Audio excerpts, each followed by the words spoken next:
I'm Mike DePalma, Senior Channel Development Manager with Datto.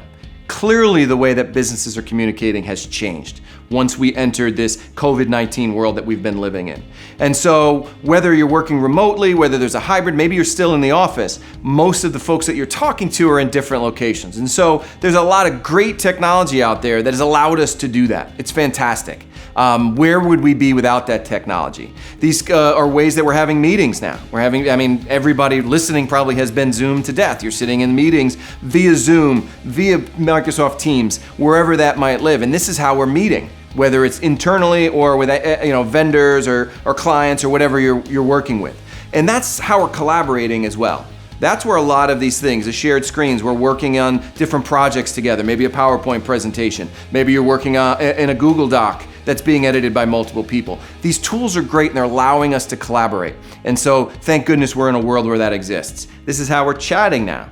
And not only just chatting via, actual work chatter, but what about just the old time, coffee break chatter, the old time water cooler chatter as it used to be called, right? A lot of that is occurring as well, and that's great. Whether that's in a chat forum, whether that's in Slack or something else, that's very important. Studies have shown that that chatter is very important just to have and for morale and all the rest. And then we have our conferences. We're seeing that on the large industry conference side. There's a lot of great platforms. This is allowing people to go in and work. And this is really where we are. But how do the businesses adapt to this? And how do we respond to this new landscape? There's data being saved here. How do we protect that data?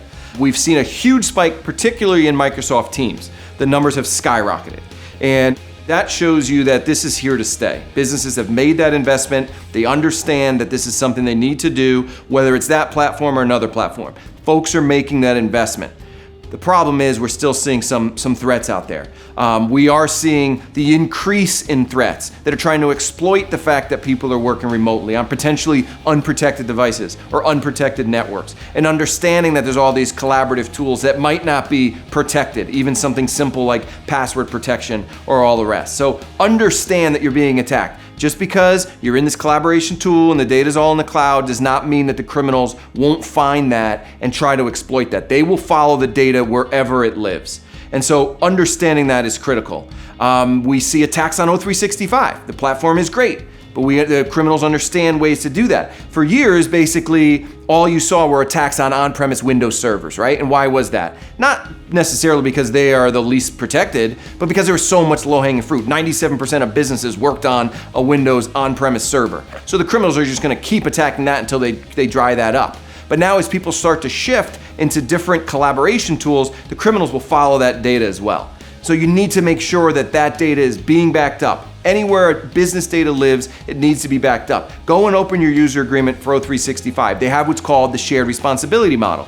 Well, they will protect the integrity of their cloud, but that data is the responsibility of the tenant, which is now you.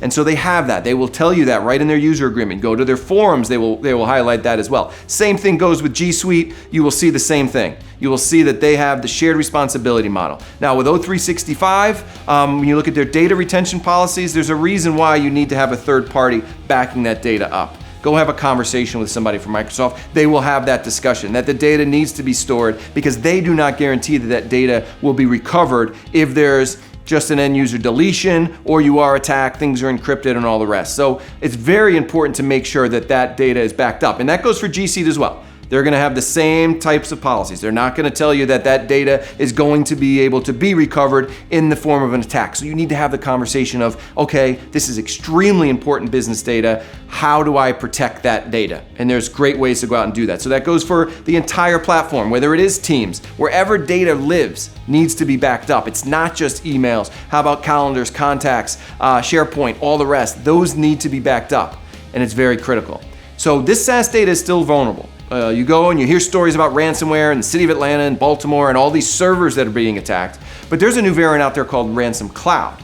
And we had a gentleman by the name of Kevin Mitnick, who, if you Google him, it's a pretty cool story in hindsight. One of the most wanted cyber criminals in the world back in the 90s, actually on the FBI's most wanted list. He was caught, went to jail, came back. If you like Catch Me If You Can, that type of story, that's really what happened here. He works with the good guys now. And he did a recording that I can give you a copy of if you want, that shows exactly what a ransom cloud attack looks like. He created the virus just to demonstrate that. And what would happen is, he's got 2 laptops up. He'll show you an email comes in, looks like a legitimate email coming from Microsoft. All you got to do is upgrade your Anti-Spam Pro. Here you go. Just click on this link and we'll upgrade that for you. And then once you click on that link, every single email is now encrypted. And if you have admin access, every single email within the domain can now be encrypted.